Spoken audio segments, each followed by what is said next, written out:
Warranty-wise, analysed over 1.6 million repair claims to rank the UK's most dependable used cars for 2026. Toyota took 4 of the top 10 spots. Not one of them was a flashy new release. Every single one was a car most buyers wouldn't look at twice on a forecourt. Meanwhile, brand new 2026 cars are drowning in complexity. Touchscreens replacing buttons, turbocharged 3-cylinder engines under real strain, and electronics that fail long before the metal does. Average garage bills across the UK are up 28% since 2020, and most of that increase isn't engines wearing out in the traditional sense. It's sensors, software, and small stressed turbos giving up years before they should. Today, we're counting down 5 modern-era UK cars, all under $3,000 right now, built during the sweet spot before cars got needlessly complicated. Simple enough to survive decades, modern enough to be pleasant every day. Starting with a city car that just placed in a national reliability index, and ending with the car millions of taxi drivers trust with their livelihood. Let's go. Number 5. Citroen C1, Toyota Aygo, Peugeot 108, 2005 to 2014. 3 badges, 1 car. The Citroen C1, Toyota Aygo, and Peugeot 108 were engineered together and built on the same production line in the Czech Republic, a joint venture between Toyota and the old PSA Group, the parent of Citroën and Peugeot. Underneath the different grills and badges, the mechanicals are effectively identical, which means reliability data for one badge tells you plenty about the other 2. In the warranty-wise 2026 Used Car Reliability Index, the Citroen C1 tied for 7th place with a score of 78 out of 100, based on real repair claims, not owner surveys. Average repair cost across the model's life came in under £660. The Peugeot 108 scored even higher at 78.9. The engine to chase is Toyota's own 1-litre 3-cylinder petrol, not the Peugeot-sourced 1.2, which carries a slightly higher known issue rate. The Toyota unit is naturally aspirated, chain-driven, and mechanically about as complicated as a lawnmower. No turbo, no DPF, nothing that needs a specialist to diagnose. These sit comfortably under £2,000 for early examples and up to £3,000 for cleaner, later cars. Insurance groups are among the lowest on UK roads. The only real weakness is thin body panels, so check for curbed alloys and parking dents. Find one with a Toyota badged engine and a stamped service book, and you've got one of the cheapest cars to own in the country. Number 4. Suzuki Swift, 2005 to 2010. The Suzuki Swift doesn't get talked about, and that's exactly why it's still cheap. It tied for 9th position in the same warranty-wise 2026 index, scoring 77.5 out of 100, ahead of plenty of cars twice its price when new. Suzuki builds this generation with a straightforward, naturally aspirated 1.3 or 1.5-litre petrol engine, a 5-speed manual gearbox, and none of the electronic driving aids that fail quietly and expensively on newer cars. It's genuinely fun to drive too, sharp steering and a light curb weight, rare at this price. Suzuki's confidence shows in its warranty policy. The brand now offers up to 10 years cover on vehicles serviced through its franchise network. On the used market, tidy manual Swifts from this generation trade between £1,000 and £2,800. Watch for rot around the rear wheel arches and sills, and confirm cam belt or chain servicing before buying. It varies by variant. Get that right, and you've bought one of the most underrated cars on this list. Number 3.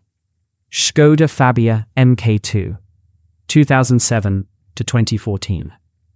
The Skoda Fabia Mk2 sits on the same platform as the Volkswagen Polo of the same era, sharing engines, electronics, and build quality at a used price that undercuts the VW badge by a wide margin. It's the same trick that's made Skoda's larger cars, like the Octavia, so respected among mechanics for years.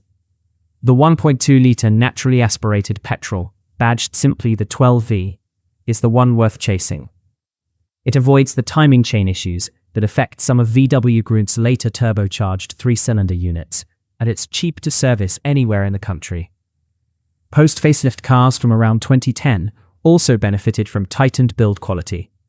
Boot space is genuinely useful for the size, and parts commonality with the Polo means independent garages stock what you need without a wait. Expect £1,500 to £2,800 for a clean manual petrol example with history. Avoid the DSG automatic at this budget. Check the rear beam and sills for corrosion, and a well-kept Fabia will comfortably clear 150,000 miles without drama. Number 2. Honda Civic Mk8, 2006 to 2011. The Honda Civic has one of the strongest reliability reputations of any family hatchback sold in the UK, and the Mk8 generation is where that reputation was properly built. It looked genuinely futuristic when new. That split-level dashboard still looks modern nearly 2 decades later, and underneath the styling sits one of Honda's most dependable engines ever built. The 1.8-litre iVTEC petrol uses a timing chain rather than a belt, so there's no 4-yearly cam belt bill hanging over the car's future. It's naturally aspirated and built with the kind of over-engineering Honda was famous for before turbocharging took over the range. Owners regularly report well past 150,000 miles on nothing beyond oil changes, brakes, and tires. Mk8 Civics with the 1.8 petrol and a manual gearbox are available from around £1,800 up to just under £3,000 for the cleanest examples with full history. Interior plastics can creak at higher mileage, but that never touches the mechanicals. Check the air conditioning still blows cold, and inspect the rear suspension bushes. A well-sorted Mk8 Civic proves Honda's reliability reputation isn't marketing, it's just what the car does, quietly, for years. Number 1. Toyota Auris Petrol, 2007 to 2012. The Toyota Auris is essentially a Corolla wearing a European name. And that matters more than it sounds. It inherits the same engineering DNA that makes the Corolla the best-selling car of all time worldwide. Mechanical simplicity, conservative tolerances, and a company-wide obsession with things not breaking. The 1.4 and 1.6-litre naturally aspirated petrol engines here are about as close to bulletproof as anything on the UK used market. No turbo, no DPS, no AdBlue, minimal sensors to fail. Toyota's own reliability record backs this up. The brand supplied 4 of the top 10 most dependable used cars in WarrantyWise's 2026 index, and the Auris shares its running gear directly with several of them. It's also, quietly, one of the most common choices for UK taxi and private hire drivers, who buy purely on cost per mile and dependability. Petrol Auris hatchbacks from this generation are genuinely accessible. Higher mileage examples start from around £2,300, with the cleanest manual cars reaching just under £3,000. Insurance groups sit comfortably in single figures. The interior plastics are hard-wearing rather than plush, but they don't crack the way cheaper rivals do. Check for a genuine cam belt or chain service depending on engine code, and inspect the exhaust for corrosion on higher mileage cars. Find a well-documented petrol Auris, and you've bought the same engineering philosophy that keeps Corollas running past 200,000 miles for the price of 3 months of new car depreciation.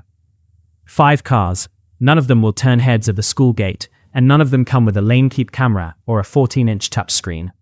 But every one of them was built in an era when engineering still prioritized simplicity over software. And every one of them can be bought outright, today, for less than the deposit alone on a new 2026 finance deal. The Citroen C1, Toyota Aygo, or Peugeot 108 if you want the cheapest, simplest city runabout on British roads. The Suzuki Swift if you want a car that's genuinely enjoyable to drive on top of being dependable. The Skoda Fabia if you want VW Group quality without the VW Group price tag. The Honda Civic Mk8 for a chain-driven engine that shrugs off high mileage.